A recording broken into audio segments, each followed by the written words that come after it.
quasi-real podcast. Welcome back to Mythcraft the podcast, The Ties That Bind. Let's meet our demented defendants. Roger. Geist. I trust lawyers just about as far as I can throw them with my -3 strength. Mal. Rindo. I am gonna catch a firefly. And Maggie. E40. This ought to be fun. And I'm your MC, Nathan. Let's jump into Side A of this episode. Homebrew fans will know what this means. This is Side A of the episode. There is also Side B of the episode. You can listen to Side A or Side B in either order. The events are happening at the same time, so the order you listen to them really does not matter. You can stop now and go listen to Side B. Some of you should do that because many of you will not do that because you're already here. So I'll encourage you, if you're a Chaos Gremlin, go listen to Side B first and then come back and listen to this afterwards. Roll a die or do whatever you think is best to determine that. Okay, note keeping aside, court is now in session. Last time on The Ties That Bind, your defense attorneys, Paige and Teller, tried their best to prep the three of you that have just been served for your case.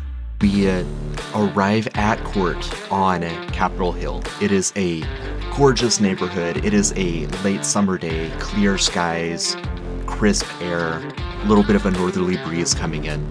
The courthouse itself looms before you, a beautiful stone building with a polished marble interior, sweeping columns, a shiny hardwood floor accenting the marble, plush blue rugs, and a lot of busy or stressed or important people, a lot of cops, and a handful of press that are here trying to get scoops. You would recognize Tamisa Hill, Gregory's former friend slash maybe more? Girlfriend. And Thank you for clarifying. Sinclair and Hogan are not present. They're still either in Granite Bay or somewhere else in Falth doing the tour with McDovern, so they're not here currently. But Rindo and Nia and Geist, the three of you are here, along with Paige and Teller, along with several of the cobblers, but not all of the cobblers, and not even all of the Trubies or all of the Severses. But there's a contingent of you here, and Paige and Teller have pulled you aside to prep you for the trial.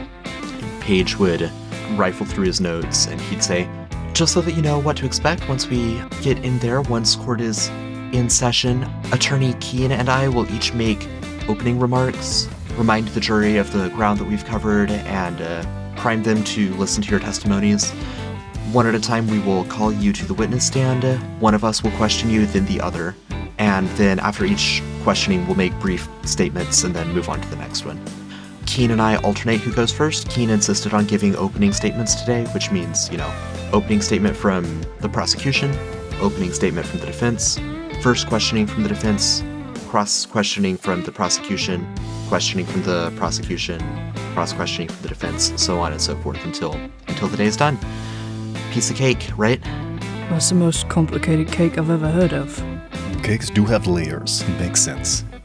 You both will be keeping up with which layer's coming next, correct? If keeping track of it doesn't help or calm your nerves, forget I said any of that. I was just trying to ease you in, but that's between me and Keen to keep track of. Well, seems like you're all talkative and ready to go. I'm saving it for the inside. Yeah, I'm waiting. To use it all while out here. Gonna be answering questions, so I'm waiting to be asked questions.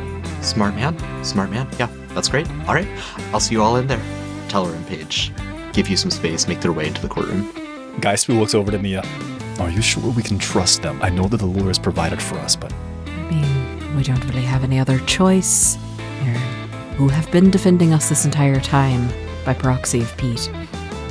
Very well. I don't rightfully trust lawyers, but that's fine. So, did we ever figure out what exactly we're going to be doing about the glowing? Did you want to go ahead and make that check retroactively, Rindo? Yeah. Do you have either animal handling or tracking? I have tracking. Yeah, give me an awareness roll. Add tracking. Solid. That's an 11. Yeah, that is not going to be sufficient to have tracked down a firefly in Dirge. Rindo, were you able to get what you needed? what we talked about on the way here. I thought maybe we were gonna go with a backup plan, right? I mean, there were so many ideas thrown out, and that was only one of them, and they're really fast Absolutely. and tiny, I'm and sure. I tried. I'm sure we can figure out a backup, guys. I can only help if you're within 20 feet of me, and I don't know if we're going to be side by side while we're doing this. Well, I mean, as long as we're all sitting next to each other before we get on the stand, should be okay. I just don't know if we have to get up and walk from point A to point B in order to do this. It's possible that we may be further apart than anticipated. We'll just have to try. Well, maybe if we're quick about it, it'll be, believable enough. We only have to touch the thing as long as we're making our oath and we've taken care of that part. Mm-hmm. We just have to glow. Very well. Keep your hands hidden and get people to open doors for you as we move through the courthouse. No one should question anything. Yes. Don't let them get too warm or too cold. And to the best of your ability, we don't know if they're going to ask us to do it more than once. So even after we've done the ruse, ensure that we keep it at least for another additional re-upping, if necessary. You good, Rendo? I'm getting a little nervous. And try Wait, not to it's let your fine. palms sweat. Yeah, it's gonna be fine. It'll be fine. I really should have tried harder at catching one of those little buggers. They're taunting It'll be me. fine. It's fine. To be clear, with an 11, you didn't even see any in church. Yeah, The they don't know ultimate taunt. The ultimate taunt. Fair. They don't know that I failed that badly. Very fair. Rendo does. We know. Yeah, you're right. Yeah. Rendo doesn't even know what a firefly looks like. Rendo, I'm sure you were close. I'm sure sure you you saw did. 1,000 fireflies. Wonderful. Yes. They were so, they were like swarming, and then I tried to get in the swarm and catch one, and they all went different directions, and the I lights wouldn't were have so even been able bright. to It was believe really my like, eyes if I would so have seen bright. them. got little spots in my eyes, and it was harder to see them when they were buzzing around. It's Perfect sense. All right, we should stop talking about fireflies on the steps of the courthouse. right, yeah. Wipes his hands on his pants. No. Oh, no. Easy. Don't do that. Be careful. Oh, right, shit, bugger. It's all right. She looks at his hands. You're fine. Just try not to do it again. Right. Listen, we've got a good plan, but just because we have a good plan doesn't mean that we should be bending the truth too far. Let's try to make sure that we keep things as simple, to the point, hit the highlights that they gave us. There's no need to weave a tale unnecessarily. Only answer necessary questions, and if you do not recall, just let it be. Don't give them something they can use against us. Yeah, Yes. got it. Okay, as the three of you head into the courtroom itself, I want to give you an above-board, like GM to player breakdown of how the mechanics will work. As you are questioned, I will have you make one or more attribute checks. Generally, those are going to be either intellect or charisma, appealing to the logic and the emotions of the jurors. Depending on how things go, I might stray into awareness or luck, but it will primarily be intellect and charisma. Good luck, Rendo.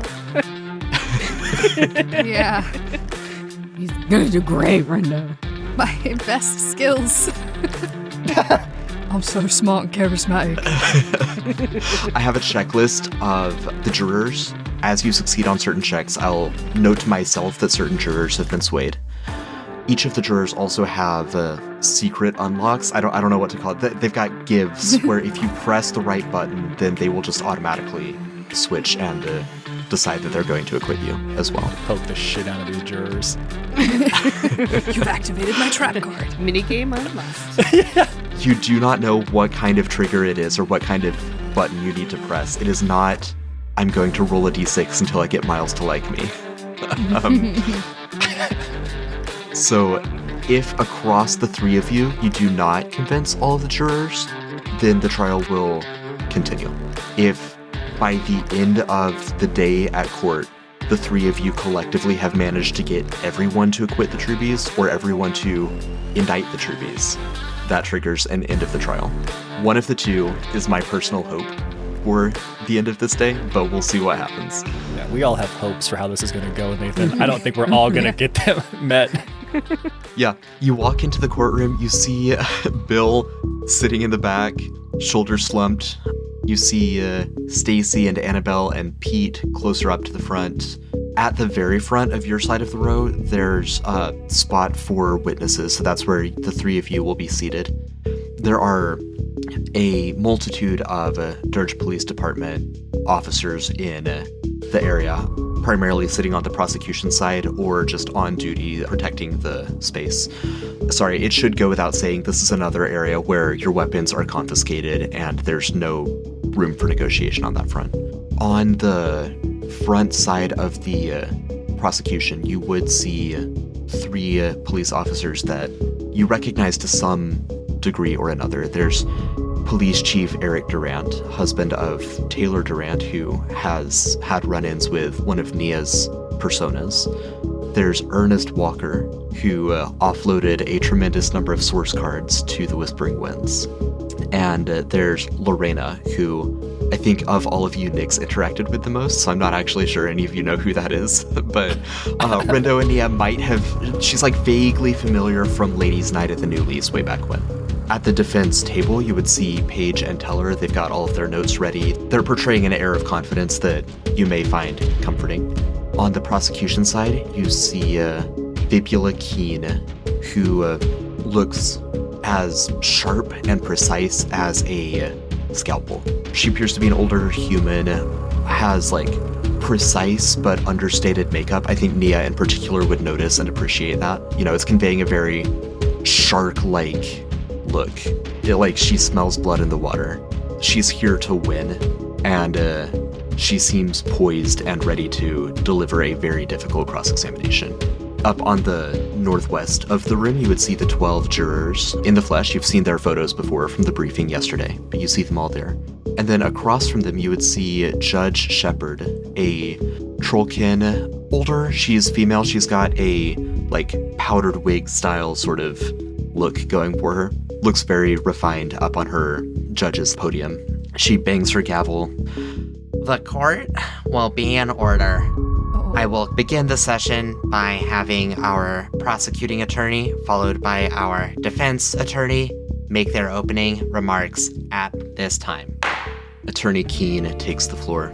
She spreads her arms to the jury. She begins pacing back and forth. I mean, all lawyers are on some level actors as well, right? So she's playing it up. She's trying to connect with each of them as she's doing this.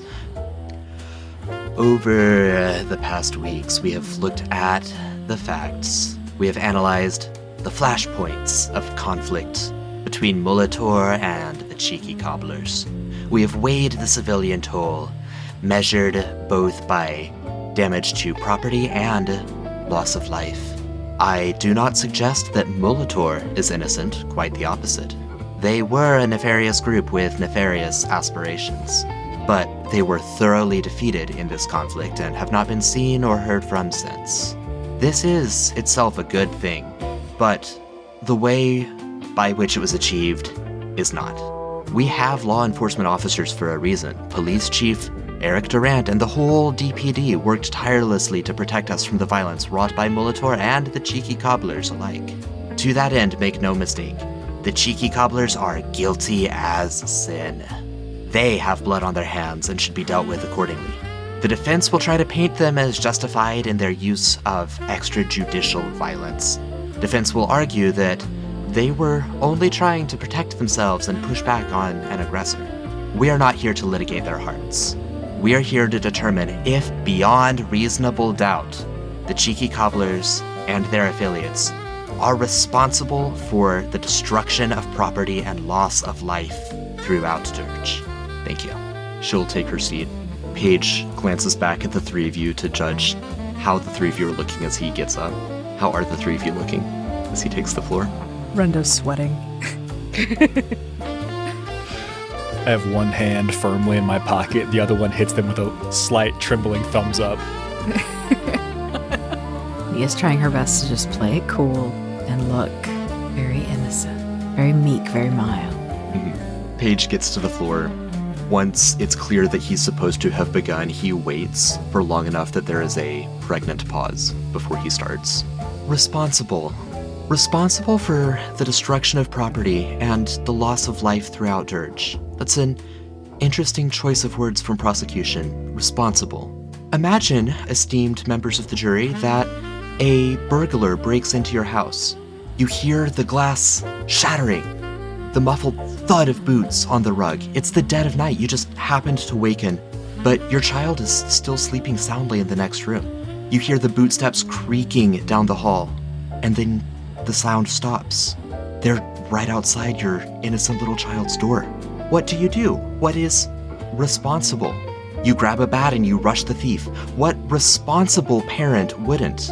What is responsibility if not the ability to respond with appropriate discipline in the face of dire circumstance? The defendants are responsible. They are responsible for keeping one another safe and for endeavoring to protect the citizenry of our city. They demonstrate civic responsibility to their neighbors and their community. That is hardly a crime. It is a necessity.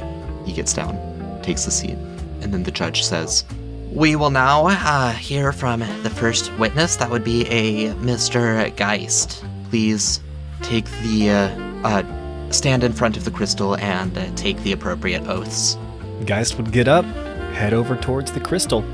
Now, as you do, I think there was a key physical item that was discussed off-screen between Nia and Geist and Rindo that needs to come into use at this point. So what is Geist doing as he briefly moves out of sight of people behind the colonnade, making his way up to the crystal? Well, the plan as it stands, and credit to where credit is due, this is a plan that Nia had fully come up with. We have coated one of our hands already in thick paraffin wax that is of our relevant skin tone. Each of us has then moved about the process of either using glimmer or some other type of light illusion to illuminate our bodies. So I am going through the process of slowly pulling my hand out so it does not crack, while also casting glimmer as I move around one of the columns, primarily ounce of view from as many people as possible, so that I can change that to a matching color as I am touching the crystal. Excellent. So you move up to the crystal. Judge Shepard says, Repeat after me. I, Geist, solemnly swear to tell the whole truth, the truth, the truth, the whole truth, and nothing but the truth. So help me, all of the gods. I think he pauses and stumbles over it like once or twice, and then finally repeats it appropriately as he brings his waxed hand up to the crystal, and whatever the hue, the tone of the color is, will then have the fireflies, the lightning bugs, match that color. yeah, so a glowing purple that matches the crystal dances around your hand as the layer of wax between your hand and the crystal touches the crystal. And the primal chant works. You know that there is some amount, probably a substantial amount of warding around the courthouse. It would stand to reason that magic that is of the enchanting function would just not work for obvious reasons. But obviously some magic does work because the crystal causes people to glow if they do not tell the whole truth. So there's obviously some magical element there, and you're able to use this illusory primal chant to make it look as though you're in compliance with the standard proceedings of the courthouse. Having been the first one to get called, I think it's important that as he's leaving and walking beyond the crystal towards the appropriate witness stand, he gives a little look over to Nia and Rindo. It probably just looks like he's looking to his lawyers. Yep. All right, and then you take your seat. Paige gets back up, makes eye contact with you, gives you a very faint smile, the most that he can do to try to reassure you. From this moment, Geist kind of goes back into his work, his business mode, right? He trembled a little bit. He was nervous outside. He was real because he was trying to break down some of the barriers with Nia and with Rindo. And then he's able to sit in this chair. And as he is sitting down, that like weight that comes over you, that blanket of fear, next job, no bullshit, straight to the point. And he's going to do this to his fullest. Mr. Geist, were you involved in the conflict between Molitor and the Cheeky Cobblers 7 months ago in any way? Yes, I am an associate, you could say, of the Cheeky Cobblers, and therefore, by extension, would be deemed connected to those events. You're an associate of the Cheeky Cobblers, but you yourself are not officially a member of this organization. Well, no, certainly not. No, I am not. Then why choose to get involved?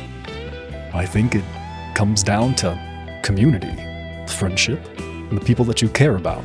The people that I care about are connected to the Cheeky Cobblers. So I've decided to be connected as well. Now that by itself is obviously commendable, but beyond that, this was not your first experience with Molitor, correct? I am hesitant to say. I knew this would come up, yes, but you are correct. It is not a period of my life that I enjoy speaking about, but yes, it is not my first run-in with Molitor. Paige takes a beat to let that settle on the jury, looks down, nodding, thinking visibly, begins to pace in front of the jury and looks back to you as he does so. Would you mind elaborating a little bit? I understand that it's not a time you enjoy reflecting upon, but how did you come into contact with Molitor? Or what was the extent of your business with them? I think that there are some pieces of that story that are better seen instead of heard. And he begins to unbutton his shirt. He's really doing Russian me. Immediately, Attorney Keene stands up and goes, "Objection. Relevance. This trial is about what was going on 7 months ago, not many years prior." Geist points over at the attorney. You object at my body. The attorney is genuinely taken aback for a brief moment, and then I'd say recovers fairly quickly. She just arches an eyebrow and goes, I do. Also, that is not what we are here for." He's got like his shirt is halfway off. Paige says, "Your Honor, it's imperative to demonstrate the vitriol with which Molitor, frankly assaulted Geist in his history to establish a pattern of violence inflicted from Molitor upon others." Overruled. So I can continue to take my shirt off? Indeed. Yeah, I do just that. And I would make sure that I turn around enough for people to be able to see the scars that are covering my back. Yep. And as I slowly put the shirt back on, I was held captive by their organization and tortured for quite some time before I was able to make my escape. I'm very sorry that you had to endure that. Would you say I'm that... sorry if what we're talking about or what I've shown here in the courtroom today is hard for some people to see. As he looks over to the attorney. Yeah, she's not giving you anything off of that. She's stonewalling. Paige will say, you may... you can put your shirt back on, Mr. Geist. Thank you. I will. And would you say that you got involved 7 months ago in order to make sure that Molitor does not impose its predations on anyone else? Objection, leading the witness. Sustained. Let me rephrase. Having been captured by Molitor in the past and having observed their actions, do you have reason to believe that they continue to act in a nefarious fashion? If you're asking if I believe at their core they are a nefarious, downright group of individuals set on bringing the foulest of evils to this city and those who live here, absolutely. And I do not believe they've arrested once, 10 years to now. Thank you. One more line of questioning, Mr. Geist. You are the owner of the Whispering Winds, correct? Objection. Yes. Relevance. It's quite relevant. Your Honor, this is relevant on the grounds of character evidence. Overruled, but keep it brief. Thank you, Your Honor. Guys, please describe your establishment. Yes, the Whispering Winds, it's curiosity, oddity store is what it began as. Things that would otherwise be thrown away, cast aside, like so many indulgent citizens if you think about it, but it's become so much more. It's become a place of gathering, a place of community. Some individuals here in the room may benefit from our Friday night source card tournaments that we've begun to hold. In recent months, we've even done some artistic expressioning with the local youth. It began as a business, but it's become much more than that. It's become a community. It's outreach, it's redemption, it's quite beautiful, Mr. Geist.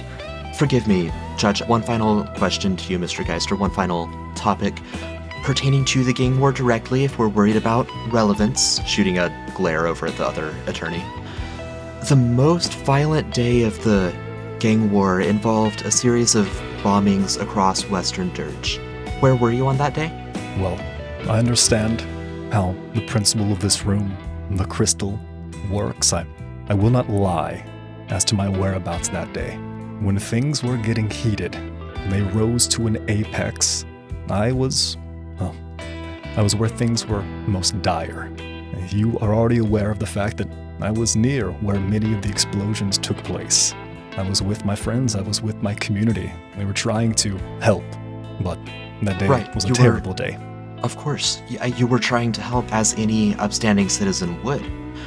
Eyewitness accounts do place you in a vehicle that was involved in a high-speed pursuit. Why did you choose not to immediately cooperate with the Dirge Police Department? In my heart, I hold no direct... the best word for this.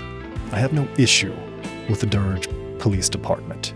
And yet, at that time, there were more pressing concerns on my mind, in my mind.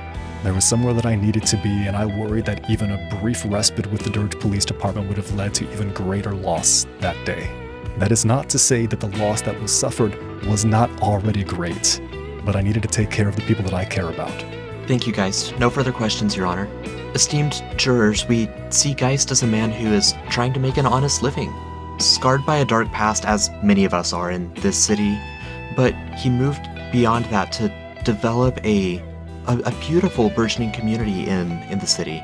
When Molitor resurfaced and declared war on his friends, he took it upon himself at great personal risk to protect his loved ones. Is this a man to be punished or lauded? The prosecution will attempt to paint Geist as a violent criminal. I just want to remind you that there's a world of difference between unprovoked aggression and a firm, defensive rebuke of wanton violence. Paige sits down. Keen stands up, takes the floor, towers over you just a little bit. How tall is she? I don't remember. So, human in her older years, but she is relatively tall. Let's put her at we'll say 5'10". She's also in heels, so, 6'1", 6'2" right now. This probably adds a little bit to her aura as well. She's wearing a black pinstripe suit over a red button-up shirt, so she looks severe. Mr. Geist, you seem quite proud of the Whispering Winds. How has business been since the gang war? To be honest with you, I feel like the question itself likely answers the question. Gang wars are not great for business. Business has been in trouble these last several months.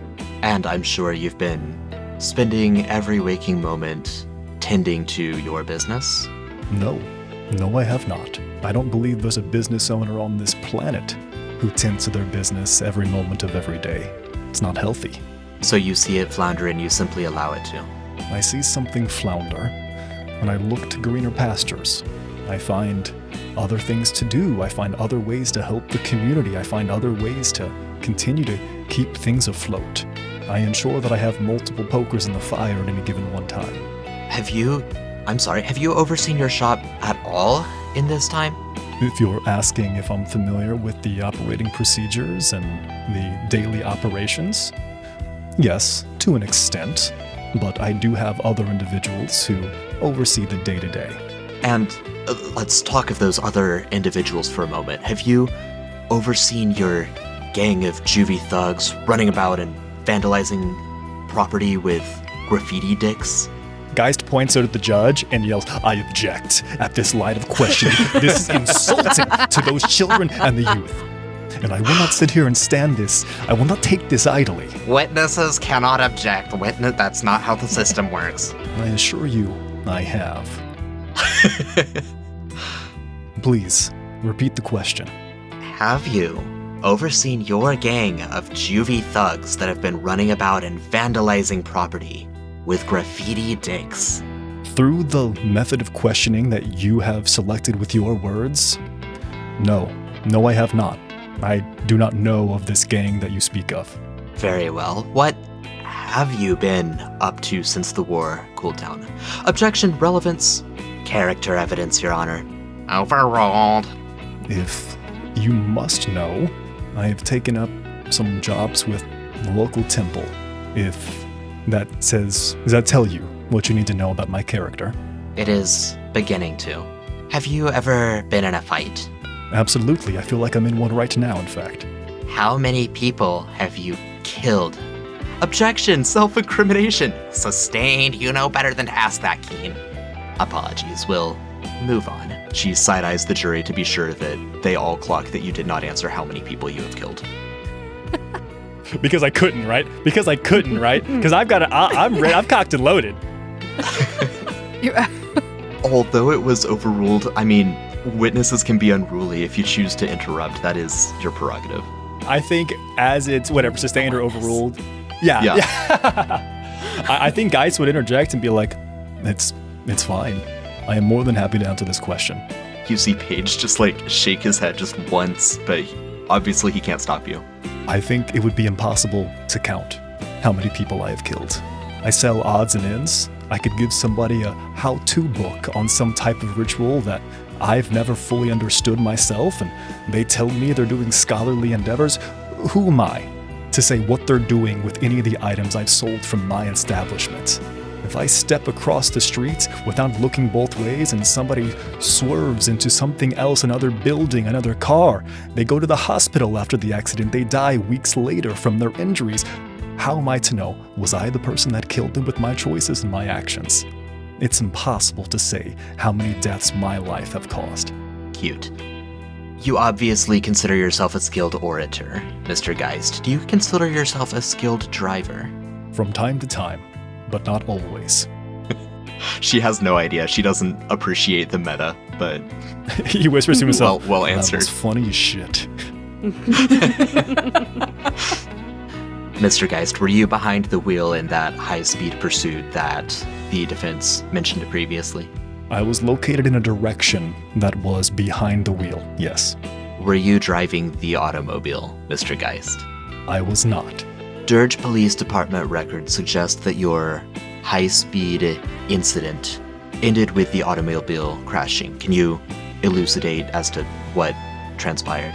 I am only able to provide what I myself recall and remember. I know that one moment I was in the vehicle, the next moment there was as if something had overcome all of us. There was this great, maybe it was an explosion, maybe it was a pain, there was something that took away my senses momentarily, and the next thing I recall was us climbing out of the vehicle. She listens, she paces away to stand before the jury. One more question, Mr. Geist. She turns back and faces you. Who is Valor? Can I get a check on the people in the room? I want to see if I can make a roll to see if anybody else was expecting that question. Does somebody else in the room look like they're like, now she's got him? Or does everyone look kind of shocked and confused? Yeah, give me an awareness check. Intuiting would be most appropriate here, but I think physical reactions I'd allow perceiving as well. Sweet. We'll take it. And intuiting? Ooh, not hot. Not hot at a 9. It's really hard to say. I mean, there's a ripple of motion. Everyone is reacting, but it's hard to tell what kind of reaction it is. While you're at it, before we get to your response, I'd love a charisma check, just from the past general line of questioning for the jurors themselves. Will you accept savoir-faire? Sure. That's only going to be a 13. Yeah. I mean, not bad with a roll of a 2. Yeah. Yeah, it's pretty difficult to tell what kind of ground you've made. Okay. All right, now that said, who is Valor? I understand that witnesses are not meant to ask their own questions. Is that correct? He looks to the judge, kind of feigning a little bit of ignorance. That is correct. Then I apologize for this, but looking back over to the attorney, you've already heard testimony here about I have something of an unsavory past. Individuals that have past like mine oftentimes have baggage, trauma. You've seen mine across my back. It's easier to split oneself, to compartmentalize the pain that we've been through and the new life that we're trying to create for ourselves. Valor is me. He's just another part of me. A darker part, something that holds on to the hate, to the trauma, to the pain of a tortured past. But I won't lie and say that he's not me. individuals change their names sometime. That's not an unreasonable thing to do. I know who Valor is. Valor is me. Valor is it's very reasonable. I've read of this myself. May we speak with Valor? You are now, are you not? I'm given to understand that you tell me. I trust that you are telling the whole truth and nothing but I'm given to understand that individuals with multiple personalities tend to have some variance of presentation. He kind of like looks around the room to see if he is looking to see how far the judge is willing to let this go before he like combats it. Because if the judge looks like this is a super reasonable line of questioning, then he's going to play ball a little bit. But if the judge already looks uncomfortable, then maybe he's going to be a little bit hesitant and resistant. Sure, for that specifically, could I have an intellect check? And if you have law or politics of church, those are super relevant right now. Yeah, those would be. I can hit you with economics. Well, economically speaking. Straight intellect, let's go. 8. You know, if this were something that the judge would put down, Paige would have objected already. Okay. I think Geist would respond then. This for the first time, I think he feels a little bit nervous.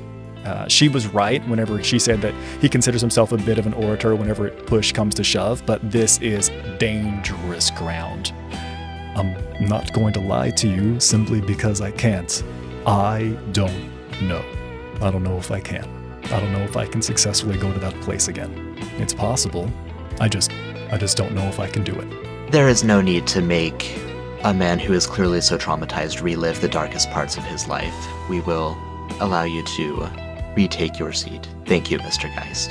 Thank you. And he gets up, walks back to his seat. And she turns back to the jury. Esteemed jurors, our poor witness here has obviously undergone a very dark and difficult past. One so strewn with violence that he cannot bring himself to revisit it. I'll let that speak for itself. At this time, we will call our next witness. Rendo, please make your way to the crystal and repeat after me. Okay. With Geist having already been back to the bench before Rendo takes off, Geist is going to just give Rendo a little squeeze on the hand, on the unwaxed hand, and I'm going to try to send the fireflies up Rendo's sleeve so that they can kind of be in the clothes and come out and radiate where they need to on the waxed hand. What is the range of Glimmer? 20 feet. Then you should be good. The front bench and the crystal. Yeah.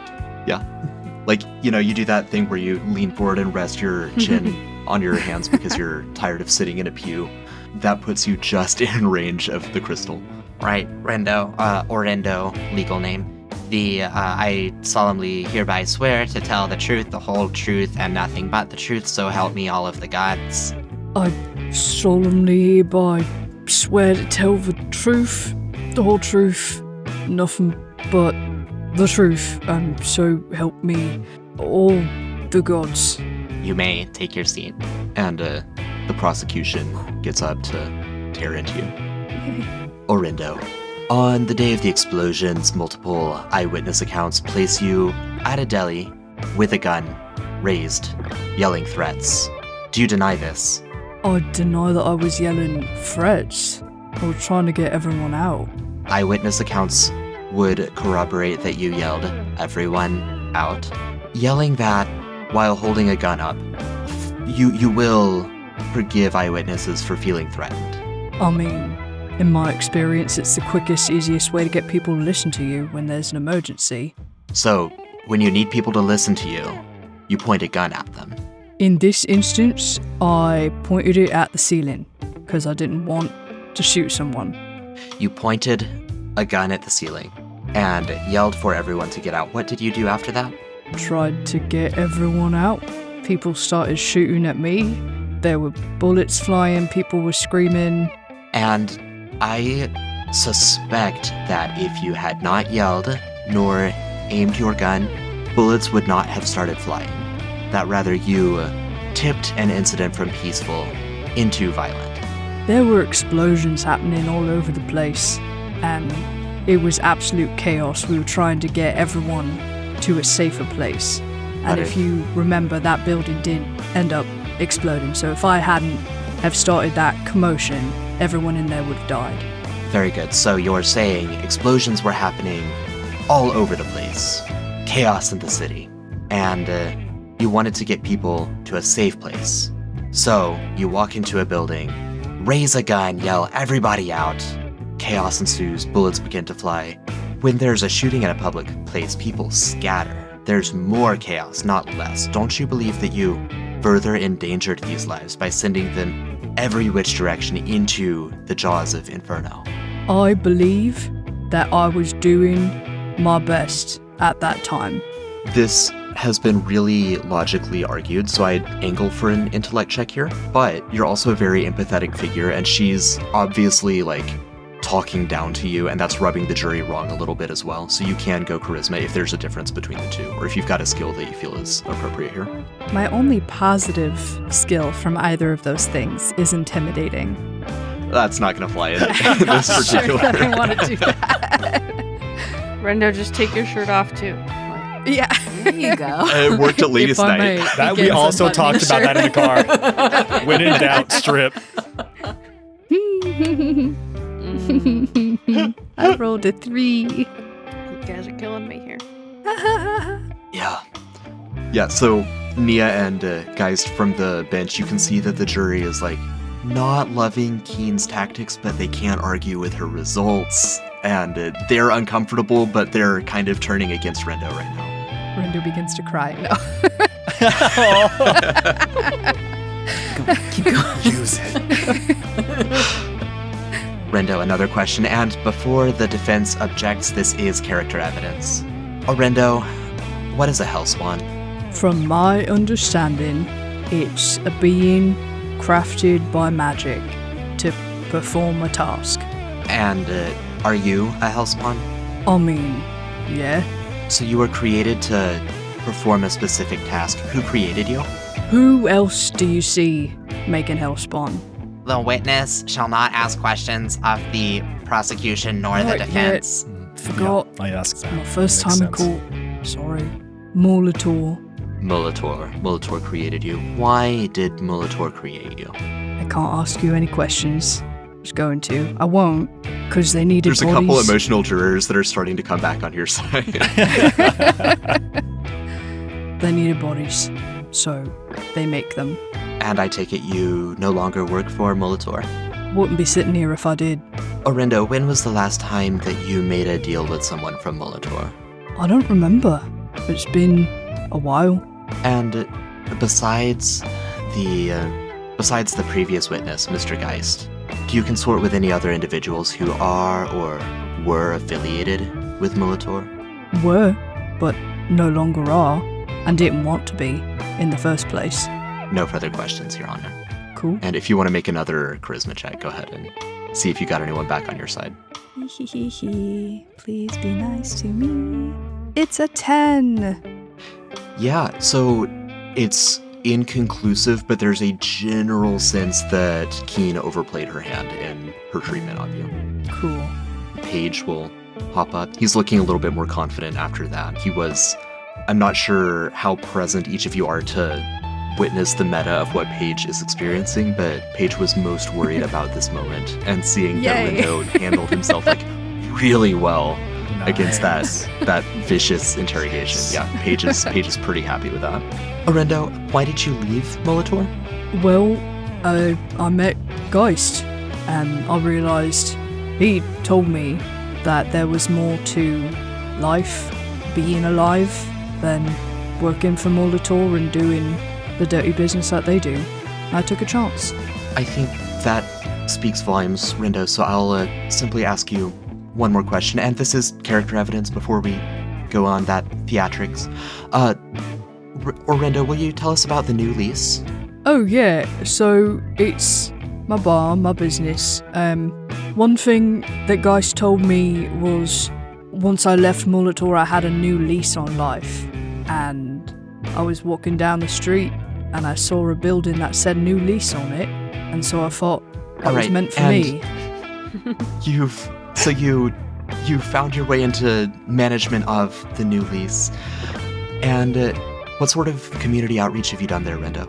We've done some community events with the help of Nia, who's sitting right over there. We'll do a little awkward wave. And a friend who's no longer with us. We planned a ladies' night, and it went super well. Got me quite a few new regulars. Got quite a few regulars in the Dirge Police Department. You've got regulars from the Dirge Police Department. Why, given the ongoing friction that we've experienced between the police department and the Cheeky Cobblers and their extended affiliates, why do you go to such great lengths to make this an inviting space for the DPD? Well, New Lease exists to be a new lease for anyone. No further questions, Your Honor. Thank you, Rendo. If you want to make one more charisma check from that last, sweet sentiment, slightly fumbled. Do you ever just start talking and then words stop coming out of your mouth? Yep. And I think it's so appropriate that it's Rendo that... Whoa! This is it. This is That's it. when cellos play and it's That Fucking shimmer off your tooth. It's beautiful. The light catches it just right. I Yup. say that, I turn over to the jury and I wink and I roll in that 20. Yeah, so several of them are nodding. There's a couple of them that are, looking a little bit flustered after you wink. You should have seen me in that pink shirt at ladies' night.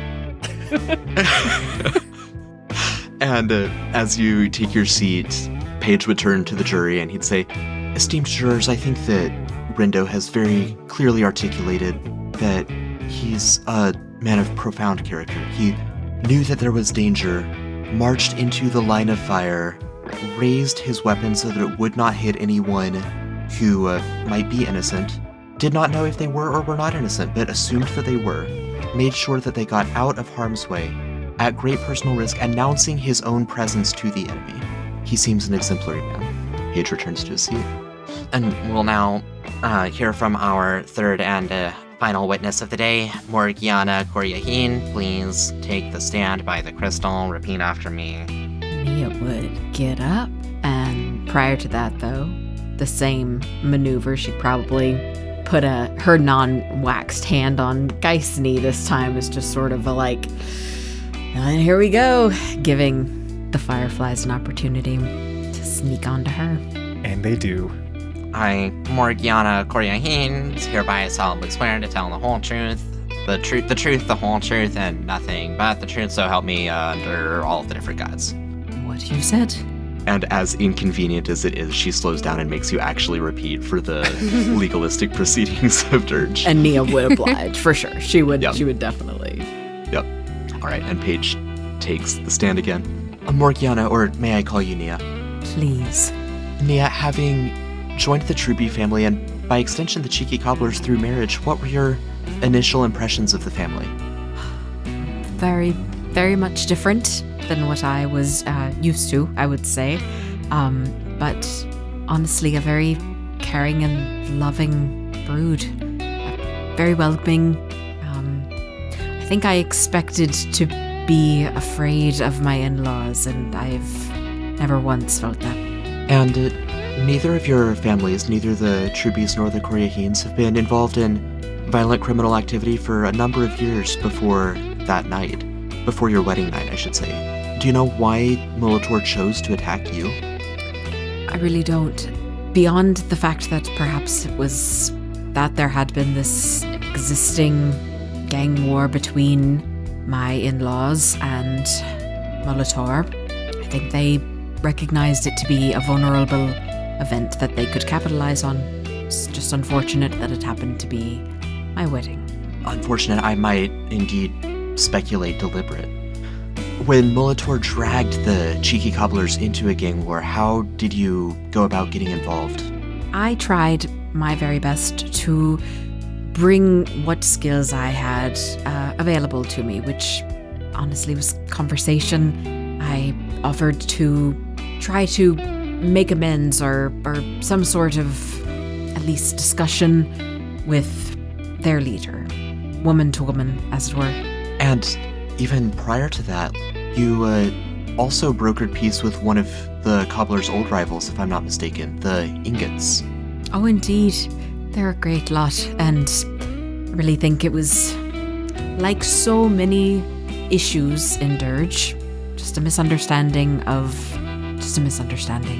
Right, it seems as though your response to being attacked was to seek conciliation with enemies both old and new, and to that end it sounds as though you and the Ingots have maintained a great relationship in the wake of tragedy.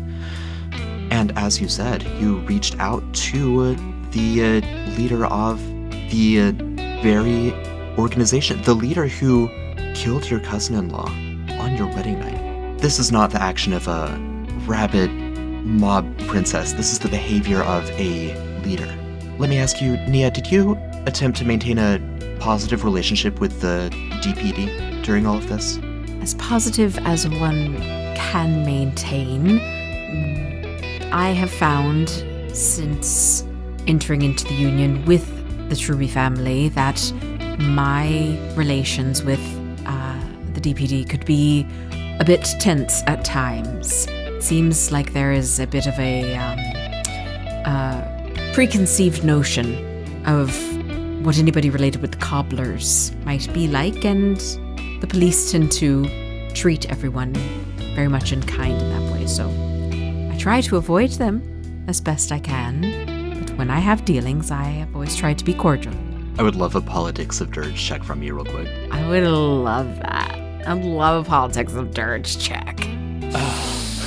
It's a 9? Like a 9? It goes over decently with the jury. It doesn't go over great with the DPD individuals in the room, but Yeah. what are you gonna do?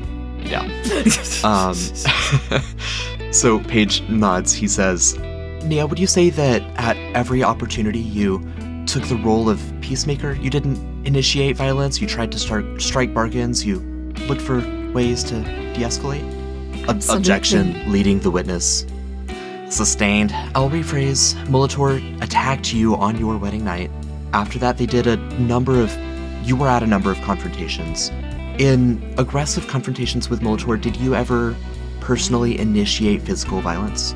I can genuinely not recall a time when I initiated any sort of violence toward any member of Molitor or otherwise. I always tried to come at it from a place of conversation. Quite right. Now, finally, as I wrap up my questioning of you, Nia, it's time for the character witness portion, so we'll go through the whole objection overruled. We know it's going to be overruled. You are now a high-profile public figure running for mayor. What is your campaign message? Objection, not on character evidence grounds, but on political platforming. Sustained. Fine. Nia, how did the war with Molitor inform your decision to run for office, if at all? The last, better part of this year, because of what Molitor has done to this community, I've seen the better part of a generation lost. I've seen old women lose their sons and husbands, and so many young people who should be able to build up our fair city not be here today to do it.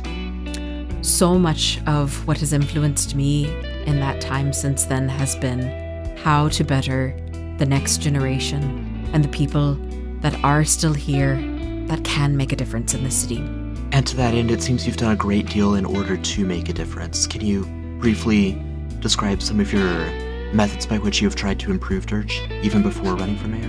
Of course, I've been, there my girls, which I'm sure many of you have seen. Everybody likes their bake sales, but the Acorn Scouts, and there's of course other groups, many youth organizations to try and keep kids both occupied when their mothers are overburdened with work, or ideally maybe finding some sort of menial work for themselves to help support their families, but in ways that are safe for children. We don't need children in the factories. They are better places for them, certainly. I've also been trying to support priesthood and the Temple of Cash as much as possible, especially in memory of some dear friends who we lost. who were attendees. And beyond that, honestly, just giving as much money and time and help to anyone who needs it. If you call me, I probably can be there or find somebody to be there to help you as soon as possible. Thank you, Nia. No further questions, Your Honor. To the esteemed jurors, I only want to say that Nia Koryakin's story is marred by tragedy. On the very night that she was wed, her cousin-in-law was murdered in cold blood, and weeks later, her own husband was murdered. But rather than turning bitter or cruel, Nia saw how great this city had a need for change. She saw violence, she was attacked, and she responded with reconciliation. I would say, for what it's worth, when he mentioned her husband, tear would have dropped. Tear would have dropped. Yeah. I would love to get a charisma check from you. Okay. Can it be persuading? Absolutely. Yeah, I can. It's 25. Yeah. It's 25. Nice. All right. Like glycerin, just boom. Perfect. Tyr was a paid actor. That's right. I will not give an exact number, but I'll tell you all you're doing well. But Keen has one more crack at you. Come on, Debbie. Attorney Keen stands up, walks over to you, looks directly at you, Nia, and says, Nia, do you have a habit of substance abuse?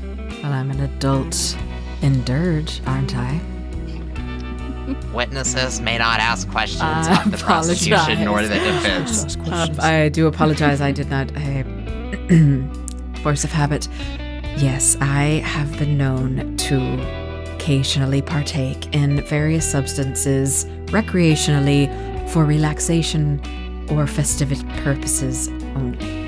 And as an aside, you're saying this like in a courtroom in front of a judge and a bunch of cops. There's no drug laws in Dirge. That's not a concern. She does not want to come off as a party girl. Got it. Keen says, have you heard of W1K? Heard of it? Believe so. I think I've heard some folks mention it before, but I mean... But you haven't tried W1K? Not that I can recall trying. From what I hear, it would be memorable. Regardless of the particulars, you've established yourself as someone who has been known to rely on drugs of one kind or another. Have you ever had an adversarial interaction with the Dirge Police Department or anyone therein? I believe I have an inkling into where your line of questioning may be headed. So I will lead off by saying there is a particular member of the department who seems to have issue with my family. We will not be naming any names here to protect the innocent, you understand? Of course. Of course. And so, while respecting that, would you elaborate on some of these interactions? Absolutely. I've encountered this individual pursuing myself, at times alone, at night, after hours, when I would think it would be highly inappropriate for them to be doing so. They've also followed my friends and people who I work with. I've seen them spying on me from alleyways, and at one point even going so far as to follow me when I went on a business trip out of town and harassing me there. It would be fair then to say that the Dirge Police Department has, at best, annoyed you and at worst harassed you. I think that is very fair to say. And once more, without naming names, do you feel that the Dirge Police Department could have done more to stop Molitor's attacks before they got out of hand? Absolutely. I think if, when these attacks occurred, or even prior, the Dirge Police Department had been focusing their energies on Molitor more exclusively, rather than on my husband's family, inexplicably from my understanding, maybe they would have caught something sooner. Maybe they would have figured something out sooner. Certainly, probably would have gotten past this whole situation sooner. Keen begins her pacing game that lawyers love to do. And then she says, Nia, have you considered that as mayor, you would have significant tools at your disposal to retaliate against the Dirge Police Department. Objection, leading the witness. Sustained. Strike that from the record. Jury, disregard. Fine. Are you aware that the mayor's office has a significant capacity to obfuscate, erase, or otherwise tamper with evidence and records that might incriminate you? Objection! Sustained. You're on thin ice, Keen. Nia, were you interested in social outreach prior to your conflict with Molitor? No, prior to my conflict with Molitor, I was interested in being a good wife and potentially mother, but they made that pretty impossible. I'm glad you brought up mothers. One could suggest that starting a girls' club gives you a way to easily put pressure on parents, lest something were to happen to their children. Objection! Speculation! Sustained. Wrap it up, Keen. Keen just shrugs and looks over at the jury. Last question, Nia. Does the name Marina mean anything to you? It's a pretty name. Could you make an awareness check? If you have intuiting, that specifically. Yeah. I've got intuiting. I got 15 intuiting. All right. Keen looks visibly taken aback by no acknowledgement of that name. Like, you see it, the judge might see it, but also this doesn't seem to be, like, the most pristine judge. You're not sure whether the jury or anyone else sees the look that comes over Keen's face. Like, somehow you've skirted by that, and that should have been a knockout. Keen finally just goes, "No further questions, Your Honor. Esteemed jurors, even in Nia's very answers, we see the politician within her. Her answers are truthful, the Crystal ensured of that, but they are a carefully curated truth. A truth calibrated to influence you to her own ends. I sincerely hope that you see her as she truly is. Manipulative, power-hungry, a force to be reckoned with." And Nia can take her seat. I'd love one more check of your choice from the politicking or the charisma as you've been working the jury here. Can you do a little savoir-faire also, maybe? Or would persuading Sure. be better? What do you think would be more appropriate? I will say, if you chance another intellect check, another politics of dirge check, or law if you have law, you can tell that's more likely to sway the holdout jurors right now. All right. Well, politics All of right. dirge again. Okay. Giddy up. It's 21. That's a 21. Yeah, it is. Be inappropriate to hand a tissue to one of the jurors on my way out? No. Yeah, there's a couple tears, there's a couple nods, a couple, like, pensive brows as people are mulling over everything that was said. Keen gets up for her closing remarks. Esteemed jurors, we have seen today the perspectives of 3 close associates of the Cheeky Cobblers. Each of these 3 are dangerous, unpredictable, and violent individuals. Each of these 3 will do whatever it takes to protect themselves, cover their tracks, and twist the facts of what transpired to get ahead at our expense. Do not let them. Is there any reasonable doubt that they should be held accountable for the damage done to the city? That is up to you. And Paige gets up. Esteemed jurors, I believe that we saw something very different than what my counterpart, Attorney Keen, suggests. Violence is a fact of our world, but how you respond to it determines who you are. When attacked without provocation, a thunderous explosion echoes outside the building. The force of it blows all of the windows in, and glass shoots in from the east side of the hall, raining down on you. There's a howl of hot wind, a rush of air, and through the jagged open windows you see the smoldering ruins across the Capitol Square. A large mansion near the Congressional Hall has completely cracked apart. Fire and smoke and ember and ash are billowing up from its broken remains. This has been The Ties That Bind. If you haven't done so yet, go listen to Side B of this episode. Jump into our Discord, discord.gg/QR Publishing, to discuss this episode. And until next time, keep crafting those myths. Right, I apologize. I have one note I have to finish making here real quick before I go to the next scene. Actually, let's stay on here for a little bit longer. I feel like I should have something else to The say. fresh but air is... not No, sure the fresh what- air Oh, is look, very helpful see, for me right now. There's one of them fireflies. What? Oh, No, missed it. no. I thought I saw one. I think somebody just put out a cigarette and it was a spark. Yep, see. Oh, cigarette Yeah. sounds actually quite nice right now. Do they take you right away to jail if you lie, if they catch you?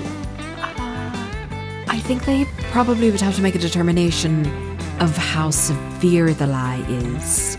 You know, if it's a misunderstanding or something, that might be one scenario. It might be a little more lenient, but if it's just straight perjury, possibly. Can't say that I've ever... We don't have to worry about that, because we'll be fine, right? Of course. I mean, yeah, we're gonna be fine. And also, I'm not gonna lie, I'm gonna worry about it a little bit. But we're also gonna be fine. But again, I am a little bit worried. I need a cigarette too. Yeah. Just gonna hand him one. Thanks. I threw up twice this morning, so that's where I'm at. Great. Perfect. Sorry, y'all, I'm almost there. Hey, wait a moment. Is that taco peddler? It's smart of them to bring their small food cart to the foot of the courthouse on such a big day. Should we go grab some tacos before this? No. Did you miss where I said I was I'm pretty sure I screamed at that man at one point. This morning? If you want to go have a taco over there before we go in, you're welcome to. But if you bring a taco over here... I'm going to go apologize, I think, for my previous actions while I still have time. Okay. Get that off your chest. Hey, my good sir, a moment of your time. Mal, you're the taco person. Great, this guy again. I mean, hey, yeah, what's up? What Listen. can I do you for? Listen, I'd like to apologize for the way I behaved. You remember me. You clearly, I can tell by the way you reacted. Yes. Yeah. Yes. I'm not trying to make up for my previous mistakes or my previous actions. I just want to say, I'm a different person now. There's been some changes in my life recently, and I'm trying to turn over a new leaf here. You know, a lot of people are coming up to me telling me they're a new person or a different person, or they're sorry for being impatient, or they're sorry for being rude. And look, as long as you don't do it again, and as long as you keep giving me your money. There's a lot of reflective people walking into the courthouse, I imagine. That makes sense. Yeah, it does good for business. Hey, how much for a taco? I haven't changed my prices since you last were here. It's a good thing that we both know the price, then. Yeah, Here, on this sign that we both can see, where it says a Right. number next to where it says tacos. Are you gonna like one, get or a you can taco get guy, two. or are you just gonna Hey, just keep hey. standing there? Buying something Yeah, we're starting to more get a precious line, than buddy. Are you coin gonna can buy a pay taco for. or no? Listen, I was going to do a pay it forward type of thing, and I was going to pay for a taco and then have the next person behind me in line get it for free, but this guy seems kind of like a dick. So I'm going to give you this money, and I want the second person that comes up in line next to get a free taco. If you're gonna be handing out cash, why don't you just give me a tip?